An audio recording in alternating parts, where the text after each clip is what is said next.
Hello everyone, today I'm excited to guide you through the world of Renaissance villas, focusing on two incredible pieces of Italian Renaissance architecture, Villa Rotonda and Villa de Mazer. Both were created by Andrea Palladio, and both are most known to be villas, and they're both deeply influential, and both reflect Palladio's architectural philosophy. But they're both not the same. By exploring their similarities and differences between the two, we'll also unlock deeper ideas about Palladian architecture as well. Let's get started. Before we look at the villas, let's briefly remind everyone about Andrea Palladio and why he is so important. Born in 1508 in Padella, northern Italy, Palladio started as a stonecutter before rising to become one of history's most celebrated architects. His buildings were inspired by the ancient Roman world, especially the writings of Vitruvius, and he didn't copy old forms. He adapted them, making classical architecture work for his own time, for real people, and in new ways.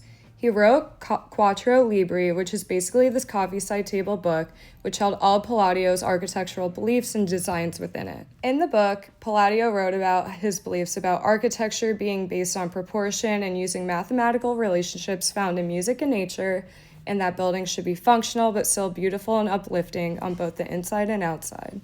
He also believed that architecture should reflect the order of the universe and not just serve human needs. Palladio's impact stretched far beyond Italy, influencing English Palladianism in the 17th and 18th centuries. The Villa Rotonda and Villa de Mazer show two very different sides of his thinking and how he could adjust his ideals depending on what a building needed to be. Now let's begin the Villa Rotonda, built just outside of Vicenza starting around 1567. Its official name is Villa Almorico Capra, but everyone calls it Rotunda because of its central circular domed hall. I'll begin by giving a timeline. So in October 1566, Almorico sold his house in Vicenza for a lot of money, in which scholars believe it was probably to fund the construction of the villa. Scholars believe that this marks the point when Almorico decided to commission Palladio and relocate to the countryside. By 1567, construction had likely begun, meaning Palladio must have delivered the designs shortly before that. And in 1570, that's when Quattro Libri of the Four Books of Architecture was written by Palladio. So during this time period, he got to express his ideas and designs while also designing the Villa Rotonda. Palladio eventually died in 1580, so by the time many of Rotunda's decorative elements, even parts of its structure, like the dome and staircases and all the frescoes, they were completed in the 1590s to the early 1600s, and Palladio had already been dead for over a decade by the time Villa Rotonda was done. This is why there's actually a large scholarly debate over how closely the building matches his original vision. After Palladio's death in 1580, Scamozzi is believed to have stepped in to supervise and complete some remaining architectural and decorative elements, and documents show that decorative work was ongoing at the villa through the 1580s and the 1590s, even into the early 1600s under new ownership, the Capra family. This piece of architecture is a villa, however, certain sources have pointed out decades ago a belvedere is the best word to describe the building. It's neither a palace nor a villa, and at least the outset of its conception and planning. The original purpose of Villa Rotonda was to serve as a retreat or country villa for Almorico, who was a retired priest. He was a man of wealth and status and used this villa to display his wealth and entertain his guests.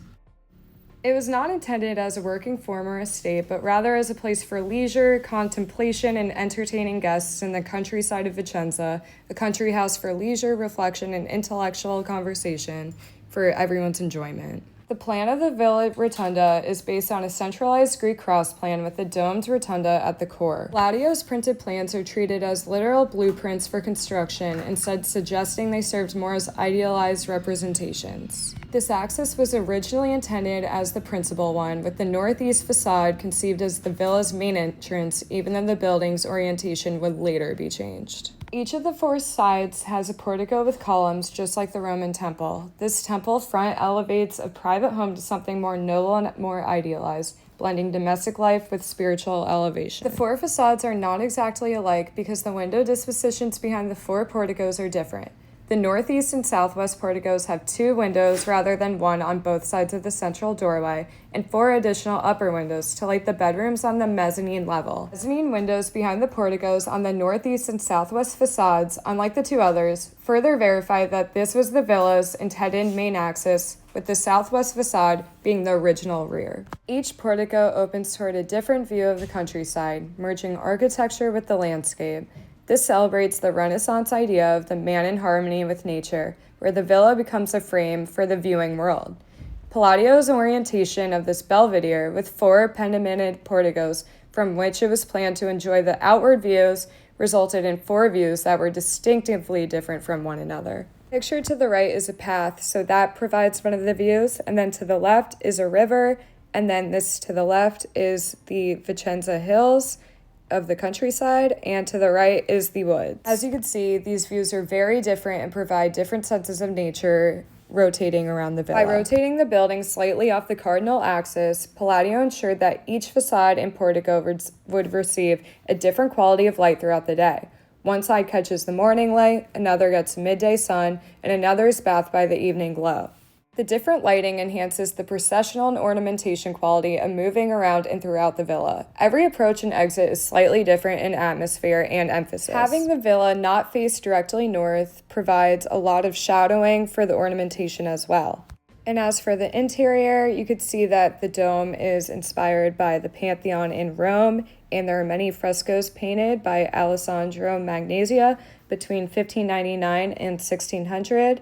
However, the frescoes weren't really a part of Palladio's design, so this isn't as important. Now let's turn to the Villa di Mazer, built a little earlier between 1557 and 1560 for Daniele and Mercatio Barbero, 2 brothers deeply involved in politics and intellectual life. At first, the Villa di Mazer seems just as big as Villa Rotunda, but it serves as a very different function. It's not just a place for leisure like Villa Rotunda, but it's also a working estate, managing farmland and the vineyards surrounding it. Architecturally, Mazer is much more adapted to its environment. It sits gently on a slope, and Palladio cleverly uses the landscape to create a villa that feels both formal and organic.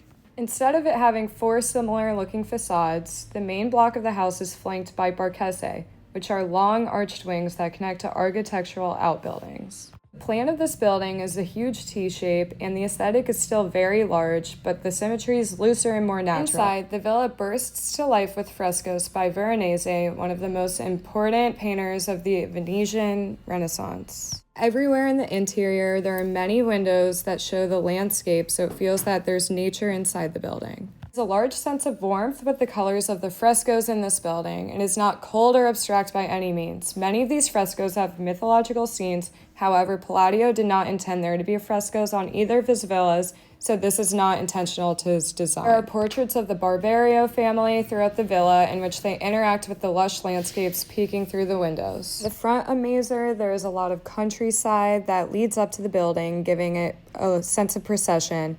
And in the back is a fountain, so there's different kinds of nature going on as well, similar to the Villa Rotunda. The fountain at Villa di Mazer is called the Fontana del Nettuno, and it's one of the most striking features of the estate. It tells a lot about Palladio's design thinking and about the spirit of the villa itself.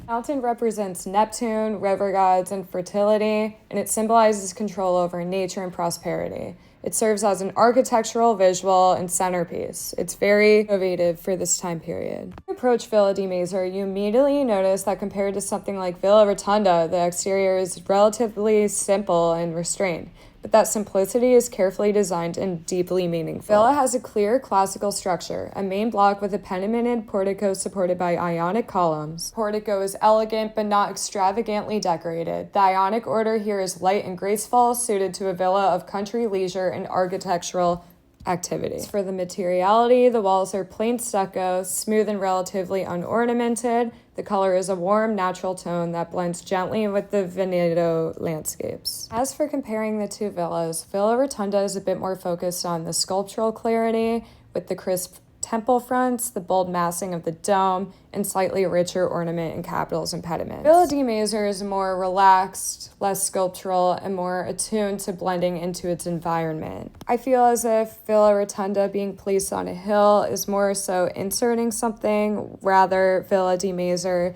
is more blended with its landscape.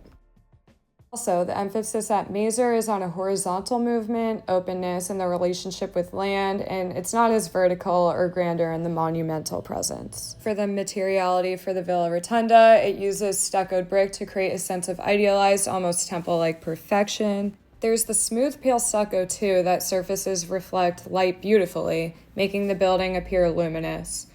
Also, there's real stone accents in the columns, entablatures, and staircases, which give a sense of refinedness. Like said, the Villa di Mazer is also built of stuccoed brick, and it feels more natural and earthy because of its landscape. To summarize both of these villas, Villa Rotunda is about idealism. It expresses its geometry, and it's a building that aspires to universal beauty.